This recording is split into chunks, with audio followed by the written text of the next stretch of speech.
নমস্কার, বিনাপানি শাড়ি সেন্টারের তরফ থেকে আজকে একটি নতুন ব্লাউজের ভিডিও নিয়ে চলে এসেছি।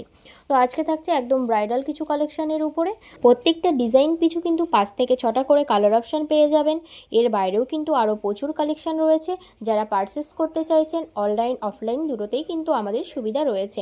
তার জন্য অবশ্যই স্ক্রিনে দেওয়া নাম্বারে যোগাযোগ করতে হবে। আর যারা রিটেল করতে চাইছেন তাদের জন্য কিন্তু সুবিধা রয়েছে। আমাদের কিন্তু রিটেল গ্রুপও রয়েছে। তার জন্য স্ক্রিনে দেওয়া নাম্বারে হোয়াটসঅ্যাপ করতে হবে। হোয়াটসঅ্যাপে আপনাকে গ্রুপ লিংক দিয়ে দেওয়া হবে। এছাড়াও কিন্তু আমাদের সিওডি ফেসিলিটি রয়েছে। প্যাডেড নন প্যাডেডের উপরেও কিন্তু আরও প্রচুর কালেকশন রয়েছে। তার জন্য বলবো অবশ্যই স্ক্রিনে দেওয়া নাম্বারে যোগাযোগ করতে হবে। এছাড়াও কিন্তু ভিডিও কলিংয়ের মাধ্যমে আমাদের A to Z কালেকশন দেখে নিতে পারবেন। আমাদের কিন্তু প্যাডেড ব্লাউজের স্টার্টিং প্রাইস রয়েছে মাত্র 99। হ্যাঁ, একদম 99 থেকে কিন্তু আমাদের প্যাডেড ব্লাউজের স্টার্টিং প্রাইস রয়েছে। পরবর্তী ভিডিও পেতে অবশ্যই আমাদের চ্যানেলটিকে সাবস্ক্রাইব করে রাখবেন। ভিডিওটি দেখার জন্য অসংখ্য ধন্যবাদ।